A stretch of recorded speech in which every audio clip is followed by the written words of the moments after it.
Ya, saya menyadari sepenuhnya bahwa pasangan Jokowi Prabowo itu baru bisa terjadi kalau terjadi amandemen. Dan ya mungkin ini yang disalahpahami atau nggak diketahui oleh teman-teman yang misalnya mengangkat tagar tangkap Kodari, atau kemarin ada yang melaporkan ke Polda Sumut ya.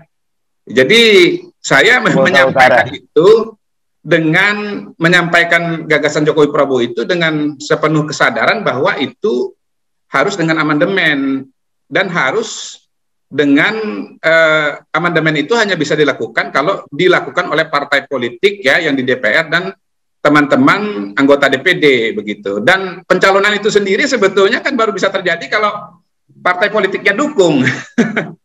Nah, saya kampanyenya kepada masyarakat ya, karena partai politik itu pasti mendengarkan suara masyarakat.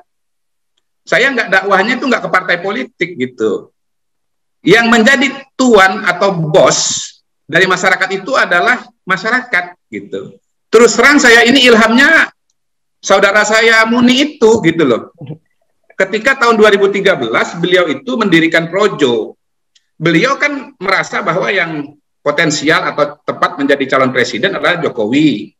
Nah, yang berpikiran sama dengan beliau itu kan banyak ya, beliau yakin banyak, makanya mendirikan Projo, kan begitu kan?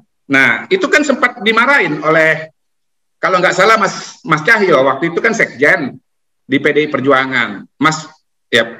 Bang Muni ini kan ada PDI-nya, kan dia kan ada kartu PDI-nya sebetulnya. Tapi jalan terus, dan ternyata kan sejarah membuktikan bahwa PDI Perjuangan itu mendukung Jokowi gitu loh. Kenapa mendukung Jokowi? Karena ternyata yang dipikirkan oleh Muni itu dipikirkan oleh mayoritas masyarakat Indonesia gitu. Survei calon presiden itu banyak yang milih Jokowi gitu, dan PDI tahu kalau dia mau menang, dia mau mendengarkan masyarakat, lebih khusus lagi mendengarkan suara konstituen PDI Perjuangan, maka dia harus mengajukan Jokowi begitu. Nah, saya melihat itulah yang akan terjadi juga pada saat ini.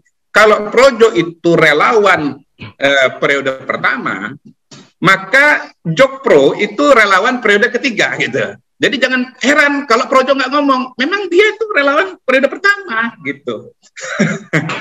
Nah, terus terang saya juga menyadari bahwa gagasan ini dan perjuangan ini itu frontnya jauh lebih besar ketimbang Projo dulu gitu. Yang marah ke Projo itu paling orang PDI saja, atau yang nggak setuju itu paling orang PDI saja. Tapi kalau saya perhatiin itu yang nggak setuju itu, ya pertama saya lihat tuh, kalau lihat tagar itu, Demokrat, yang banyak dikutip dari tagar tangkap Kodari itu pernyataan dari para politisi Demokrat gitu. Tapi kalau itu kan kita nggak heran. Bahkan ada pendukung Jokowi yang bilang, kalau Demokrat nggak setuju berarti udah bener nih gagasan, kira-kira begitu. Lalu ada lagi PKS, itu yang jelas-jelas tidak setuju juga ya. Nah, tapi teman-teman yang Jokpro itu juga ngomongnya sama. Nah, kalau PKS nggak setuju itu juga wajar. Justru itu bukti bahwa gagasan ini benar. Gitu. Nah, tapi ada juga dari partai-partai yang lain. Ini misalnya kayak di Sumatera Utara ini kalau nggak salah namanya Gerindra Muda apa begitu ya, saya nggak tahu. Apa betul itu institusi Gerindra atau atas nama, saya tidak tahu begitu. Tetapi saya menyadari, kita menyadari, teman-teman menyadari bahwa frontnya ini jauh lebih besar gitu loh. Karena partai-partai itu sendiri juga belum setuju gitu. Tetapi balik lagi, kami ini melihat PR-nya itu ada di masyarakat gitu. Makanya dakwahnya itu ke masyarakat gitu. Nah, kami menganggap ini dakwah yang sangat mungkin, bahkan dakwah yang mudah. Kenapa mudah? Ya karena apa yang didakwakan ini bukan orang baru gitu loh. Kalau yang dipromosikan misalnya Budi Aris Setiadi, Fadlizon, mungkin agak sulit gitu, karena beliau berdua ini belum pernah dicoblos oleh masyarakat seluruh Indonesia. Tapi kalau pilih Jokowi Prabowo, yang pernah milih Jokowi punya potensi buat nyoblos. Udah nyoblos 2 kali kok, apa susahnya dia nyoblos lagi 3 kali?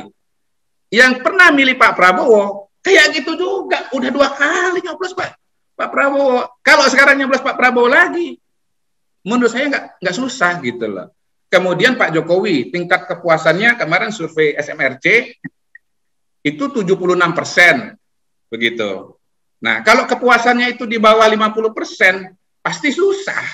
Tapi kalau kepuasannya di atas 75%, ya banyak orang yang kemudian dengan segala alasannya itu kemudian mau dukung Pak Jokowi lagi gitu. Kalau saya alasannya adalah soal polarisasi gitu ya. Dan begini, saya nggak pakai survei sendiri. Saya bahkan mundur dari Persepsi, Perhimpunan Survei Opini Publik gitu loh. Pertama, karena sebagian teman-teman saya di Persepsi itu nggak setuju, gitu ya. Yang kedua, ya kalau nanti teman-teman survei, ya hasilnya nanti kemudian dukungannya semakin meningkat, ya jangan dikait-kaitkan dengan saya gitu loh. Udah keluar dan nggak ada urusan sama teman-teman di Persepsi gitu loh. Nah, alhamdulillah, wa syukurillah, saya melihat trennya ini amat sangat bagus. Kira-kira teorinya saya itu benar lah, kira-kira begitu. Saya kan berteori bahwa kira-kira kalau orang tahu gagasan Jokowi Prabowo ini, segitu yang tahu, segitu yang dukung gitu loh. Gitu ya teorinya ya. Nah, pada bulan Maret itu ada survei Carta Politika. Yang tahu gagasan ini 37%. Yang setuju 13%. Tidak setuju 61%. Kemudian kemarin Mei ada survei parameter ya. Kapan surveinya saya nggak tahu ya, dan seterusnya. Yang tahu udah 53%, meningkat ya. Kemudian yang setuju udah 27%. Yang tidak setuju turun 52%. Bayangkan, yang tahu naik 16%, yang setuju naik 14%, yang nggak setuju turun 9%. Dilalah terakhir itu saya dapat baca surveinya SMRC gitu. SMRC ini. Yang setuju udah 40%. Ya. Yang nggak setuju 52%. Saya nggak tahu itu yang tahu isu ini berapa persen gitu. Bayangkan ya dalam waktu 3 bulan 4 bulan gitu ya. Istilahnya ketika saya sendiri ngomong, ini baru saya nih yang ngomong istilahnya kemana-mana. Gitu. Dimarah-marahin. Berdakwah ya. Bang, bukan ngomong. Iya, berdakwah gitu kan. Berdakwah bukan ngomong. Dimarah-marahin oleh siapa? Ya, dimarah-marahin gitu kan. Lalu kemudian Pak Jokowi bilang nggak setuju. Undang-undang dasarnya masih ngatur 2 periode. Loh kok naiknya kayak begitu coba. Jadi saya bilang ini, wah, bayangkan ya, kalau kemudian teman-teman yang bergerak ini itu lebih banyak ya secara kelembagaan, maka menurut saya dia akan jadi bola salju begitu. Jadi ketika gagasan ini ya disampaikan bukan hanya oleh seorang Kodari, tetapi juga teman-teman yang lain secara kelembagaan, bikin jaringan di provinsi, bikin jaringan di kabupaten kota, maka gagasan ini nanti larinya akan lebih cepat, lebih luas dan lebih dalam begitu. Jadi hemat saya ya, kalau merespon tadi tagar banyak yang menolak, antara yang nolak dengan yang ngomong gitu, itu memang lebih banyak yang nolaknya ya. Yang ngomong nih ya lebih banyak nolak, yang setuju lebih banyak diamnya gitu. Jadi ya saya berharap bahwa nanti seiring dengan waktu yang setuju ini pelan-pelan juga akan berbicara begitu, akan ngomong gitu. Kalau sekarang baru saya yang ngomong, baru sedikit, ya di mana-mana yang namanya perubahan itu pasti datang dari kelompok yang kecil, ya, datang dari para pelopor, dari para kreatif minority, begitu. Dulu Bang Muni juga sendirian, habis itu ada Bara JP, habis itu kemudian ada apa lagi, Seknas, ya. Oh ya, saya harus klarifikasi ya. Sekretariat Nasional itu maksudnya kantor pusat gitu kira-kira ya. Jokpro gitu supaya teman-teman Seknas jangan marah. Ini Kodarin ngambil nama Seknas gitu. Kenapa sekretariat? Karena ini komunitas, nggak ada badan hukumnya, nggak ada ini. Teman-teman aja memang yang punya ide, punya gagasan dan kemauan gitu loh. Nah, akhirnya melahirkan orang-orang yang kemudian berbicara ya, yang ngomong begitu. Dalam kasusnya Pak Jokowi itu relawan itu banyak sekali, ya. Immanuel Ebenezer bilang, itu saya nggak kenal dengan pendirinya, orang-orang di Jokpro, saya nggak kenal gitu. Jawaban saya, memang relawan Jokowi itu ada dua macam. Pertama yang dikenal, kedua yang nggak dikenal gitu. Yang nggak dikenal itu jauh lebih banyak ketimbang yang dikenal. Karena kalau nggak banyak, nggak mungkin Pak Jokowi itu menang gitu loh. Yang dikenal itu ya yang menteri, yang komisaris, yang nggak menteri, yang nggak komisaris jauh lebih banyak gitu loh. Nah, tapi akhirnya kemarin saya ketemu bukti itu. Jadi Mas Baron, ketua relawan Jokowi atau ketua Jokpro yang merupakan mantan relawan simpatisan Jokowi ya. Dia dan teman-temannya menamakan diri cabai rawit begitu, dan saya sebelumnya nggak kenal mereka. WA saya begitu melihat saya bicara di beberapa media dan terutama kalau nggak salah di Mata Najwa begitu, ngajak ketemu, ngajak ngobrol. Itu ternyata memang relawan lama. Jadi 2 hari yang lalu kalau nggak salah saya ketemu dengan Ade Armando, ya, diskusi di televisi. Begitu saya sebut nama Baron, wah itu kan memang pendukung Jokowi lama.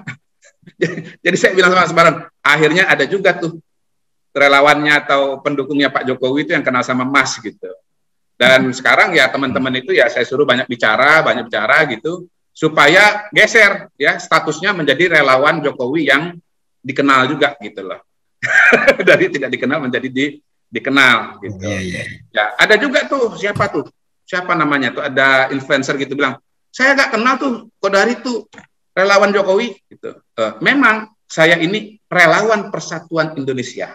Itu dia. Jadi kalau Jokowi Prabowo itu relawan Persatuan Indonesia, bukan relawannya Jokowi, bukan relawannya Prabowo, tapi relawannya masyarakat Indonesia. Jangan sampai terjadi korban jiwa. Kita sedang mencegah skenario from voting to violence. Begitu kira-kira. Ya, kalau saya sebut Bang Kodari adalah ketua relawan cebong dan kampret. Ya benar. Tadi di awal Bang Kodari. Benar. Setuju. Memang misinya Mas Budi ini ada menyatukan cebong dengan kampret supaya jangan sampai kemudian dimanfaatkan atau dimanipulasi oleh kadrun begitu.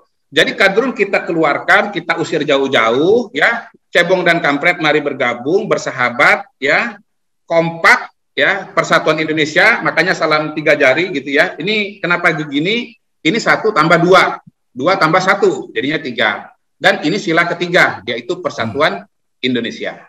Terima kasih sudah nonton. Jangan lupa like, subscribe, dan share ya.